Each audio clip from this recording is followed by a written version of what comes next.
Heureuse de vous retrouver au compte de CJ20. Mesdames et messieurs, bonsoir et bienvenue. Au sommaire, la haute autorité de la communication a suspendu ce samedi la radio Sabari FM pour une période de 45 jours. Il est reproché à ce média d'avoir diffusé une émission produite par un journaliste interdit. Les explications, c'est dans ce journal. Le syndicat national de l'enseignement franco-arabe de Guinée, en conférence de presse à la Maison de la Presse ce week-end, a dénoncé le traitement qui lui est infligé par le gouvernement. Nous en parlerons dans ce journal. Comme annoncé, la marche citoyenne initiée par Mokaba s'est déroulée ce samedi de Tugiwondi jusqu'au Palais du Peuple. L'objectif, renforcer la cohésion sociale en Guinée. Les détails, c'est dans cette édition d'information.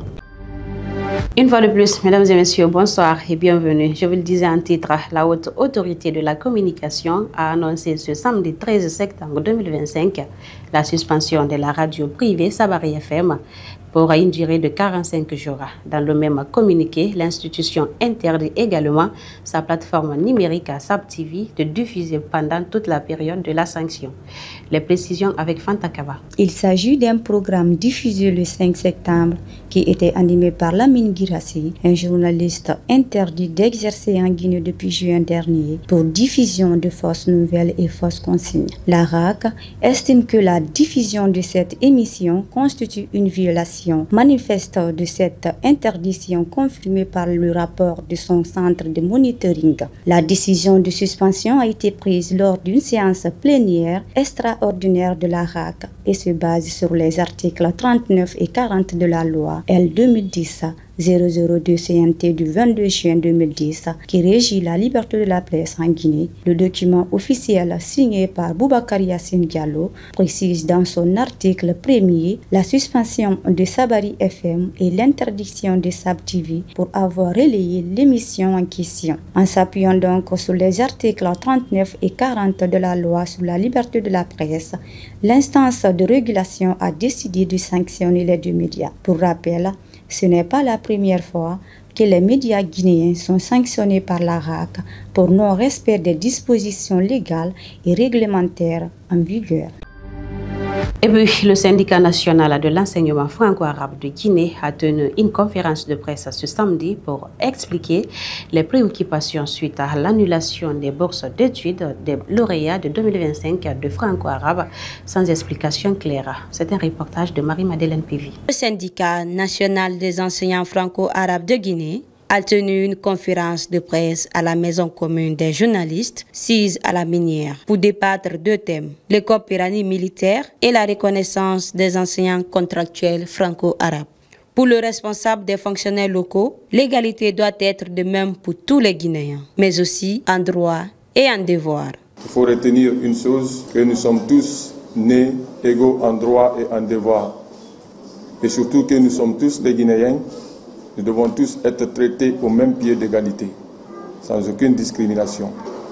Donc sur ce, je demande humblement à Monsieur le Président de la République, chef de l'État, commandant en chef des forces armées, comme il l'a promis depuis à sa prise du pouvoir, que la justice sera la boussole pour tous les Guinéens, de rétablir ces enfants de Guinée dans leurs droits. Le secrétaire général du SNECFAC a affirmé que les lauréats issus du franco-arabe ont été exclus de la liste à la dernière minute sans aucune explication claire. Donc il s'avère que depuis la création, les lauréats issus de curricula, c'est-à-dire parcours ou cursus franco-arabe, ne sont pas invités à prendre part. Donc c'était dans ce cadre-là que nous avons dressé des courriers au ministre de la Défense, au ministère de l'Éducation, au Premier ministre, secrétaire général de la présidence, en l'occurrence M. Amara, le général Amara Kamara, et aussi au CNT et au Conseil islamique de Guinée. D'une manière officieuse, on a été rassuré que les enfants, cette année, allaient prendre part à ce concours-là. Fort malheureusement, depuis une semaine, certains même, ils sont là, Dalaba, Labé, Koya, et j'en passe, ils sont tous dans la salle. Les DPE avaient convié ces enfants de prendre part à ce concours. Fort malheureusement, comme je disais tantôt, on les a exclus à la dernière minute. Pour preuve que vous voyez les filles qui sont dans les salles, elles sont venues de l'intérieur. Ces candidats que nous mentionnons ici, ils étaient au nombre de 26 000, c'est-à-dire 26 000 familles ignorées, snobées et discriminées d'un concours dont le financement est issu du budget national, budgétisé. Au fait. Ça veut dire que vous financez quelque chose, on dit non, ton enfant ne doit pas avoir accès parce qu'il parle l'arabe. Lors de la conférence, les camarades du syndicat national des enseignants franco-arabes de Guinée ont exposé leurs inquiétudes face à l'action en défaveur de l'éducation franco-arabe et appellent le gouvernement à prendre à bras le corps cette situation qu'elle qualifie de préoccupante. Loin des projecteurs et des honneurs militaires, Mo Kaba est revenu sur sa terre natale avec une mission claire: valoriser et encourager la jeunesse à croire en elle et à se prendre en main. Pour marquer cette initiative, une marche symbolique de 5 km partant de Togiwande jusqu'au Palais du Peuple a réuni ce samedi des centaines de jeunes dans une ambiance de cohésion sociale, de motivation et de fraternité. Suivez les détails avec Memouna Kandé. La commune de Kaloum a vibré au rythme d'une marche citoyenne de 5 km organisée par un jeune militaire, Mo Kaba. L'événement, placé sous le signe de la cohésion sociale, du sport et de la solidarité, a rassemblé plusieurs centaines de participants venus de divers horizons. Dès les premières heures de la matinée, jeunes, femmes, enfants et personnes âgées se sont retrouvés au point de départ dans une ambiance conviviale et festive. Au-delà de l'exercice physique, cette marche visait à sensibiliser les participants à l'importance de l'unité et de l'engagement communautaire. Je suis un fils de la Guinée qui vit aux États-Unis et là je suis là pour une journée de la jeunesse pour passer le bâton à la nouvelle génération. L'objectif est de supporter les jeunes Guinéens, supporter le pays, leur bien-être, leur état physique et mental pour le futur de notre pays, quoi. Je viens d'ici, beaucoup de personnes m'ont aidé pour arriver là où je suis.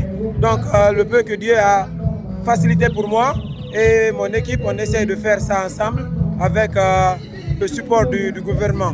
L'événement ne s'est pas arrêté à la marche. Mo Kaba, fidèle à son engagement social, a organisé des jeux et des concours populaires à l'arrivée, offrant de nombreux lots aux participants. Parmi les cadeaux les plus remarqués, des motos neuves, des sacs à dos scolaires pour les enfants, des enveloppes d'argent et des machines à coudre pour soutenir les jeunes.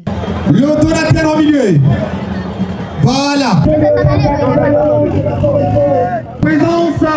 De nombreux bénéficiaires ont exprimé leur gratitude pour ces gestes généreux qui viennent s'améliorer leur quotidien et leur offrir de nouvelles perspectives.